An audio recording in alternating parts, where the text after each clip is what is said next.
সব কপি। এইটাও সেম 5.5। কি রিস্ক?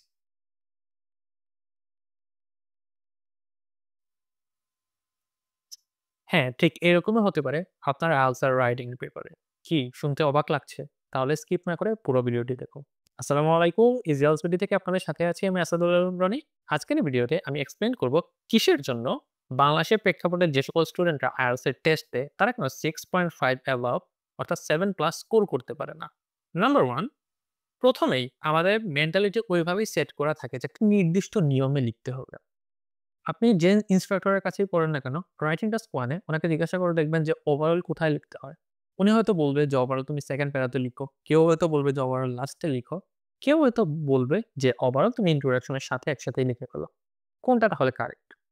অ্যান্সার হচ্ছে সবগুলাই কারেক্ট। কিন্তু আপনি যখন একেক জায়গায় একেক রকমের স্ট্রাকচার ফলো করেন, তখন দেখে মনে হতে পারে যে আসলে আমি কোনটা ফলো করব।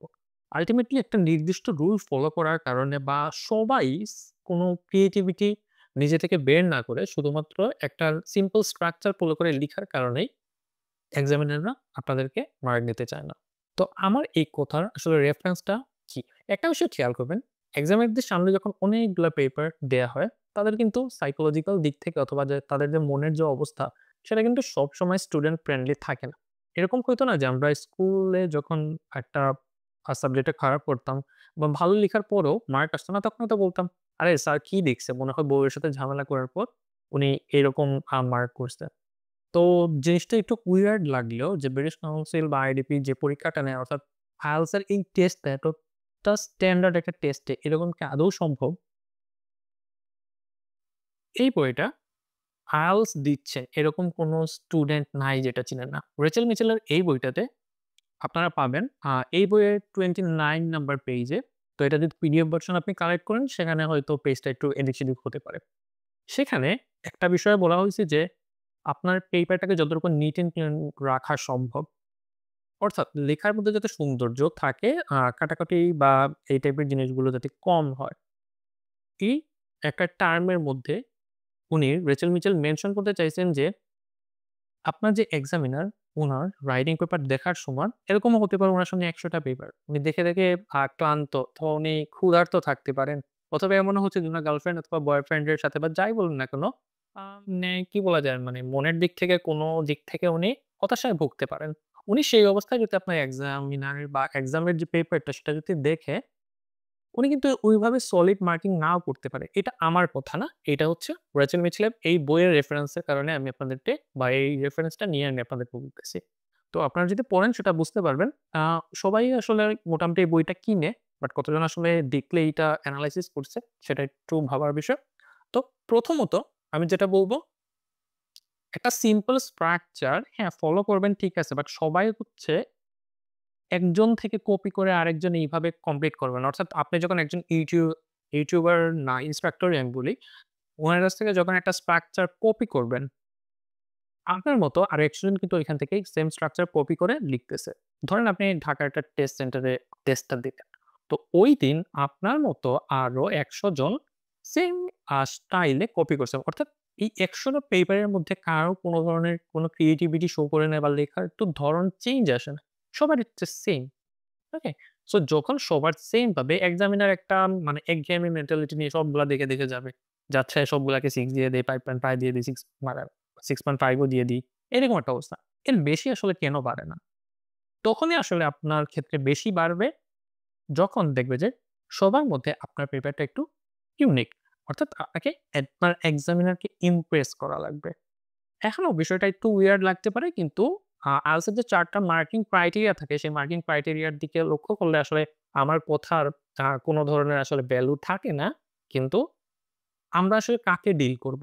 আমরা কি কোন রোবটকে আমাদের এক্সামের যে পেপারটা সেটা কি দেখবে? না। দেখবে কিন্তু একজন মানুষ। অর্থাৎ মানুষকে কিন্তু ইমপ্রেস করতে হবে। এমন না যে ৪ টা ব্যান্ডের যে ক্রাইটেরিয়া সেটার উপর বেস করেই আপনাকে মার্ক দিয়ে দিবে। এরকম আসলে স্ট্রিক্টলি দেখা হয় না। এর মধ্যে কিছুটা হলো ফ্লেক্সিবিলিটি থাকে। এখন সে ফ্লেক্সিবিলিটি সুযোগটাকে কাজে লাগিয়ে আপনি যতটুকু উনাকে ইমপ্রেস করতে পারবেন, এমনও হতে পারে আপনি 6.5 পেয়ে গেছেন, সেখানেও দেখা যাবে কি যে উনি হয়তো আপনাকে 7 দিয়ে দিতে পারে। কখন আসলে 7 দিবেন? স্কুলের একটা বিষয় এসএসসি, এইচএসসি এর সময় 80% মার্কের কিন্তু A+, 90% মার্কের কিন্তু A+।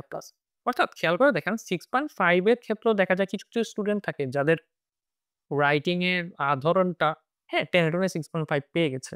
আবার ওই 6.5 এ দেখবেন অন্য আরেকজন স্টুডেন্ট আছে যার লেখা অনেক ভালো আগের স্টুডেন্টের তুলনায়। কিন্তু ২ জনের ব্যান্ড কি 6.5। অর্থাৎ এক্সামিনার যেহেতু মুড ঐরকম থাকতো যে আচ্ছা এটার তো লেখা একটু ভালো ওকে আমরা 7 দিয়ে দিই।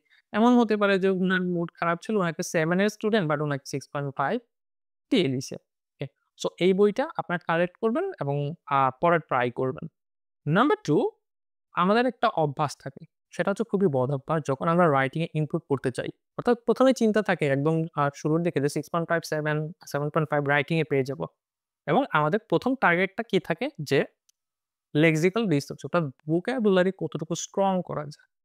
এখন এই vocabulary স্ট্রং করার ক্ষেত্রে আপনার এমন, এমন vocabulary নেয়া শুরু করেন এবং রাইটিং এ ব্যবহার করা শুরু করেন, যেগুলো আসলে বলা যায় আপনার বাকি যে রাইটিং, vocabulary বাদে অন্যান্য যে সকল সেন্টেন্স স্ট্রাকচার এই সকল দিকের সাথে আসলে যায় না।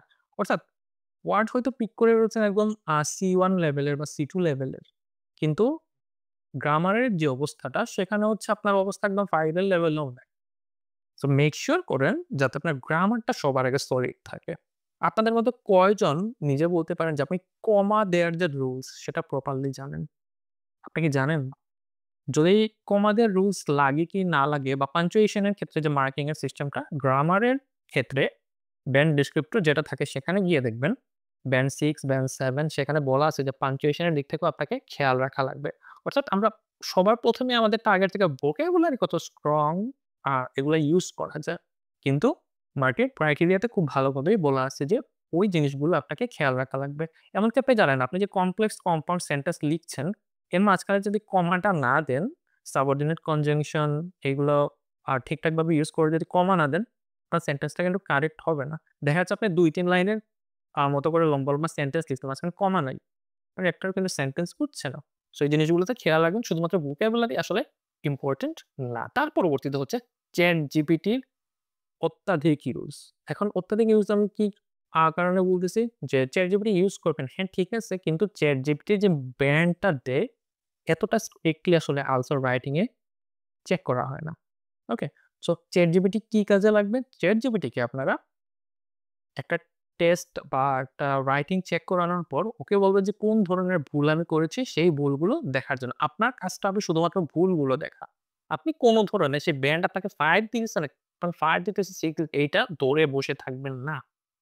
ChatGPT অ্যাকুরেট মার্ক দিতে পারে না বা অ্যাকুরেট ব্যান্ড দিতে পারে না। এটা আমার কথা যদি বিশ্বাস না হয় কোন জায়গা থেকে দরকার নাই ক্যামব্রিজের পিছনে 7.5 বা 6.5 এর একটা স্যাম্পল অ্যান্সার আপনি কি করবেন?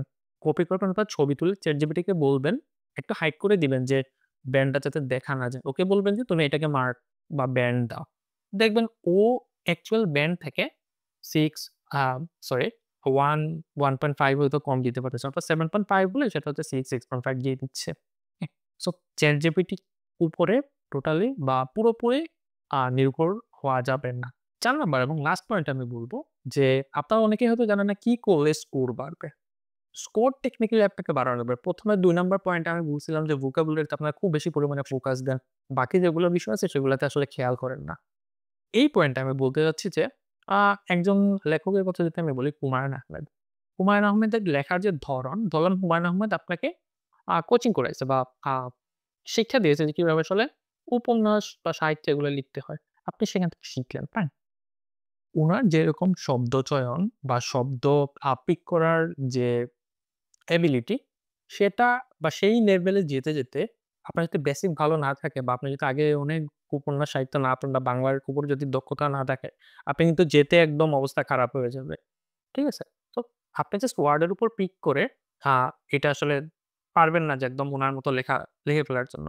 ইভেন আরেকটা বিষয় উনি যেরকম গুছিয়ে লিখতে পারবেন অর্থাৎ উনি যেরকম সাহিত্য উপন্যাস আপনার সামনে গুছিয়ে উপস্থাপন করতেছেন, আপনার কোহেরেন্স এন্ড কোহেশন রাইটিং আসলে যে ব্যান্ডের একটা ক্রাইটেরিয়া আছে কোহেরেন্স এন্ড কোহেশন সেইখানে ওইভাবে গুছিয়ে লিখার এবিলিটিটা কিন্তু সেম থাকবে না। অর্থাৎ এটা কিন্তু ডে বাই ডে ডেভেলপ করা লাগবে। তাহলে লেক্সিক্যাল রিসোর্স এবং কোহেরেন্স এন্ড কোহেশন এই ২ টা জায়গাতে মার্ক তোলা তুলনামূলকভাবে একটু কঠিন। তাহলে কোন জায়গায় আসলে রাইটিং এর ক্ষেত্রে ফোকাস দেওয়া লাগবে, গ্রামারে ফোকাস দিবেন এবং টাস্ক অ্যাচিভমেন্ট এ ফোকাস দিবেন। কারণ এই ২ টাতে গ্রামারের কিন্তু রুলস হচ্ছে লিমিটেড। আপনি যা লিখতেছেন সেগুলাকে যদি আপনি একদম সলিড রাখতে পারেন, আপনি একটা ভালো ব্যান্ড নিয়ে আসতে পারবেন। টাস্ক অ্যাচিভমেন্ট এর ক্ষেত্রে আপনাকে কোয়েশ্চেন আসলে যে কোয়েশ্চেনের যে অ্যান্সার যেটা দেয়া লাগবে সেটা সঠিকভাবে দেয়াটা লাগতে পারে। তো ১ম a grammar then task achievement যদি একদম মানে কঠিন সহজ থেকে যদি একদম কঠিনের দিকে যাই, তাহলে সবার ১ম এ আপনি গ্রামারটা ঠিক করার ট্রাই করেন। গ্রামারের পরবর্তীতে হচ্ছে টাস্ক অ্যাচিভমেন্ট, তার পরবর্তীতে হচ্ছে আস্তে। কিন্তু আমরা কি করি? উল্টা দিক থেকে আসি। আগেই স্ট্রং ওয়ার্ড, ওকে? এবং ৫ নাম্বারে এটা বলব না, বাট ৫ নাম্বারে এড করে দিতে যাচ্ছি যে টেমপ্লেট থেকে একটু দূরে থাকেন। টেমপ্লেট দিয়ে আসলে কে কবে ৭ পাইছে আমাকে একটা দেখায়েন যে টেমপ্লেট ইউজ করে ৭ পাইছে। হ্যাঁ, টেমপ্লেট ইউজ করে ওই স্টুডেন্টটা ৭ পেতে পারে যে টেমপ্লেটের যে সেন্টেন্স গুলা থাকে এবং মাঝখানে যে গ্যাপ গুলা থাকে এই ২ টার ভালোভাবে ব্যালেন্স করতে পারছে। অর্থাৎ সেই স্টুডেন্টটাই আসলে ৭ পাচ্ছে যার অলরেডি 6.5 এ আছে। পাশাপাশি ওর গ্রামারটাও মোটামুটি ঠিকঠাক ছিল।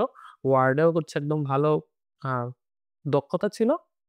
এক্সামিনারের মুডও হয়তো ভালো ছিল। ওকে? তো এইগুলা বিষয়টা একটু খেয়াল রাখবেন এবং আশা করি এই বিষয়গুলো খেয়াল রাখার পরবর্তীতে আপনার একটা রাইটিং এ ভালো একটা স্কোর করে ফেলতে পারবেন এবং ট্রাই করেন ন্যাচারাল এবং সিম্পল ওয়েতে লেখার জন্য।